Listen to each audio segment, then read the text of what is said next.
আমি সকালে উঠতে অনেকটা লেট কেন হয়েছে আমি আপনাদেরকে বলছি। কেন কি আমি কালকে শ্যুট করছিলাম রাত্রে, কখনো করি না রাত্রে, তাই তো আমি কালকে শ্যুট করছিলাম প্রায় 5টা থেকে। আর রাত্রে 11:30 বেজে গেছে শ্যুট করার জন্য।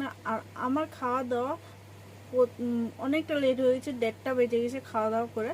তো আমি ভেবেছিলাম কি খাবো না, বাট ভেবেছিলাম অনেক জোর খিদে পেয়েছি তো কিছু খেয়ে নিই। তো আমি আগে থেকে ভাতটা বানিয়ে রেখেছিলাম, কেন শ্যুট করার সময় রান্না করতে পারবো না, দিনের বেলা তরকারি আসলে, তাই জন্য ওটা তরকারি দিয়ে আর বিকাল দিকে আমি ভাতটা তাড়াতাড়ি বসিয়ে দিয়েছিলাম। তো তো অনেক জোর খিদে পেয়েছে, খেয়ে দিয়ে আর রাত্রে ঘুমিয়ে 1:30 বেজে গেছে, তাই জন্য আমি সকালে উঠতে অনেকটা লেট হয়ে গেছে। আর এখন করছি ব্রেকফাস্ট। তো আপনাদের খাওয়ার ইচ্ছা থাকলে চলে আসো, this is my favourite biscuit, আর আমি খুবই পছন্দ করি ফ্রুট নাট বিস্কুট।